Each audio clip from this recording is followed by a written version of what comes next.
Mayor Diane Marlin, thank you for joining us for our Leading the Way series one more time. First, can you tell me what are the main issues affecting the city of Urbana? Today, our as has been for the last year, is our single biggest issue that overrides everything else is navigating the pandemic.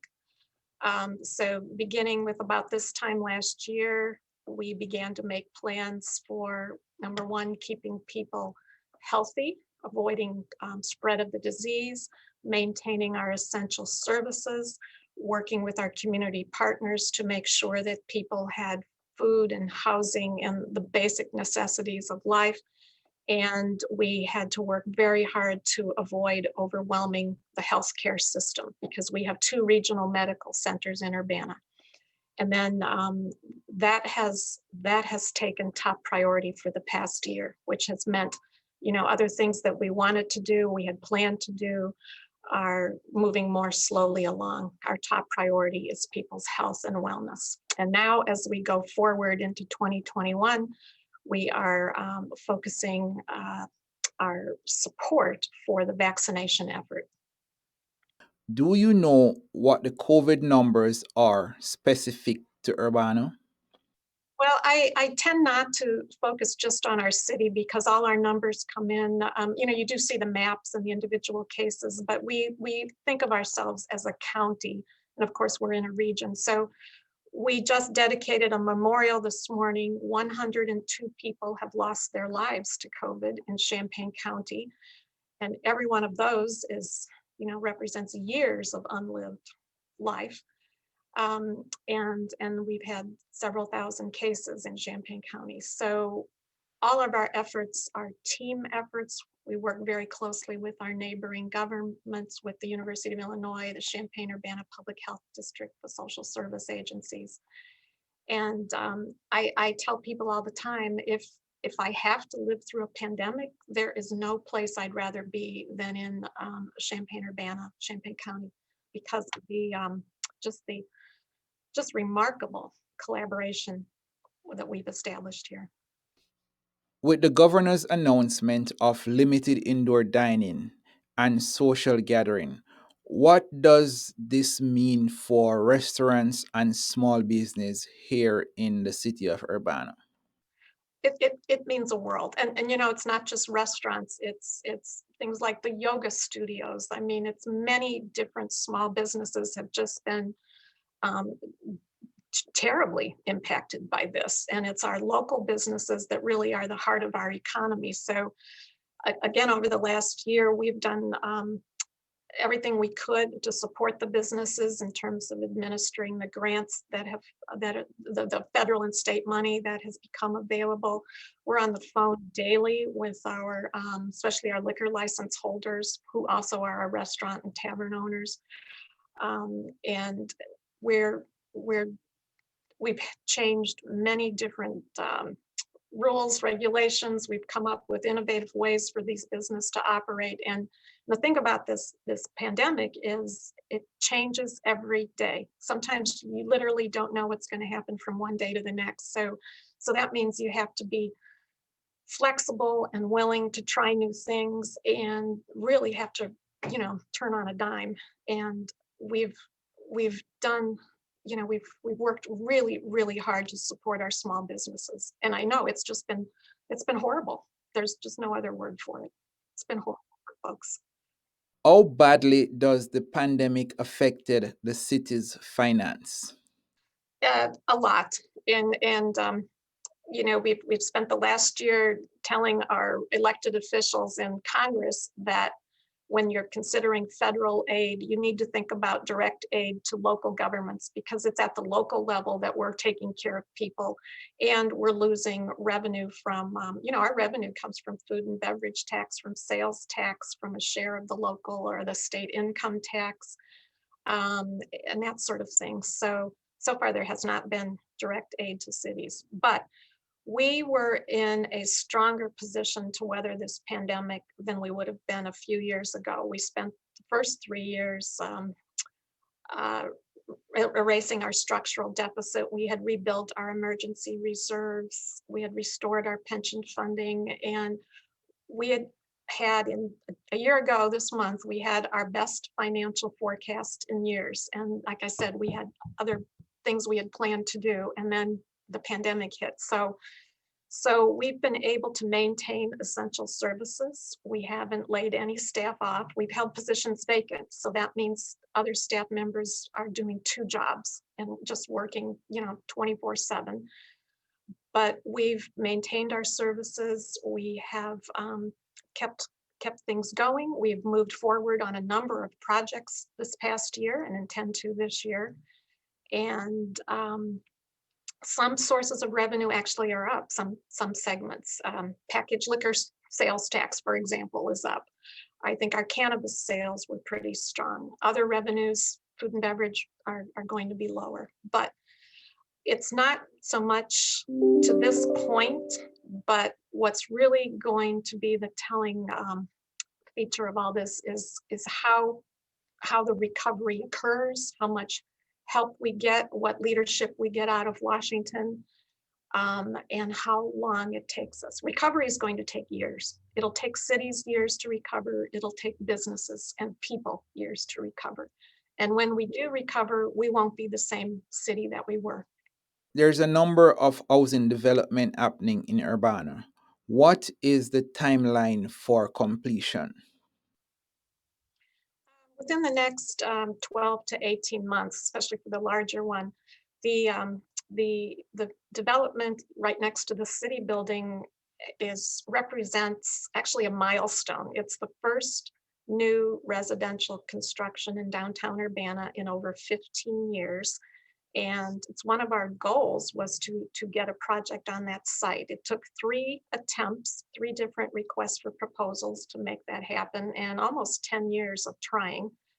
And we now will have 42 townhome style apartments. So what this means, in addition to just housing, it represents adding life to our downtown. If you're going to have a vibrant downtown, you need people there 24/7 to live there, to be a presence there, to be customers for the businesses and services that are there. So it's really a turning point for the city. And it also represents some renewed confidence in investing in the city of Urbana. What updates can you give me in regards to the landmark hotel sale? And well, that's another example of years and years of work to get it to the point. What we have about a year ago this month, the hotel was sold to a new owner, and the city has a development agreement with this group to renovate the hotel, a $15 million project. Renovate the hotel to a Hilton Tapestry brand, and that is a boutique hotel brand in the Hilton line. So once that is done, then the city will be contributing financial support toward that project, but only when the project is finished and the brand is secured. So that represents, uh, from I think the day I took office, we started working on that. And after a couple of years of meeting with dozens, not dozens, at least probably a dozen different interested parties, that agreement was secured. So that's another piece to building a more vibrant downtown. I think it's a terrific site for a hotel, and a boutique hotel I think will do very well there given its proximity to the U of I and to downtown Urbana. And again, it's something that brings life and people 24/7 to our downtown. So that was a very important goal. What are the other issues? Well, actually, there's a couple more. One, of course, is it's it reflects what's happening nationally, and that is reimagining public safety, looking at how we're policing our communities, working with the community to really define what public safety and well-being means to them. So to that end, we've begun that work. Focused first on some of our police policies. We've adopted the NAACP 10 shared principles of policing. We're revising our use of force policy. We're looking at updating our, bringing more accountability to and oversight by updating our civilian police review board policies. And then on a larger, kind of from a larger lens, is looking at all of our policies and practices really through a lens of equity and race and justice. And that's going to take, that's a sustained long-term effort. And the other is looking at our infrastructure, our public infrastructure. That was we were on the verge of really focusing on that a year ago, and when the pandemic rolled in. But when you think about it, our whole life in this community lives within a framework of public infrastructure. So our streets and sidewalks and pathways and lights and the storm sewers underneath the street, and even our trees and our public buildings, the city building, our fire stations, and that sort of thing. Those are all part of the public investment in infrastructure, and we're living in the infrastructure that generations built for us in the past. We need to invest in that infrastructure, rebuild a lot of it, repair a lot of it. We've fallen behind because that's what the future generations are going to depend on. For example, we finally got streetlights put in on Kinch Street, and people living along that street told me that they'd been waiting 20 years for that project. Some parts of Urbana don't have sidewalks or streetlights or curb and gutter. Some parts of Urbana don't have trees like other parts of Urbana. So we need to have a systematic, major investment in the basic infrastructure that supports our life. We also have to replace 2 fire substations. Why are there not more areas like that in the city? Well, that's what's frustrating, because parts of Urbana were built out at different times, there were different standards in place. So some people got sidewalks and streetlights, and then there was a period of time when I think everyone assumed no one would ever walk anywhere again, so they weren't necessary. And then subdivisions were built without lights and sidewalks. But now we're kind of going back to the future, and we need to think about all modes of transportation and make sure that our streets are accessible to everybody. And the best example of a complete street is the one we just finished on Green Street between Lincoln Square and Lincoln Avenue. It's part of the MCOR project. So it's designed to accommodate people who walk and ride bikes and take a bus, as well as drive a car. And that's what I want to aspire to in a lot of, the rest of the city. Where right now there's a $10 million project underway on University Avenue. That's funded mostly by the state of Illinois, but that's going to improve that street and add a lot of safety features. Because we really have to think about pedestrians and bicyclists, as well as people driving vehicles, if we're going to make a city that is accessible and welcoming to everybody. Let's speak about crime. There have been a number of shootings over the past year, with teenagers being involved in many of them. What is the city doing in regards to social issues to address this problem? Yeah, I mean, first of all, last year was one of the deadliest years in city's history across the nation. In Urbana, we had 2 shooting deaths, but reports are across the nation that shootings and gun violence has increased. So that's a horrible trend. And what we were seeing, and we still are in Urbana, Champaign, and Champaign County, is younger and younger um, people, teenagers, are now involved in the shootings. And that's probably the most disturbing trend.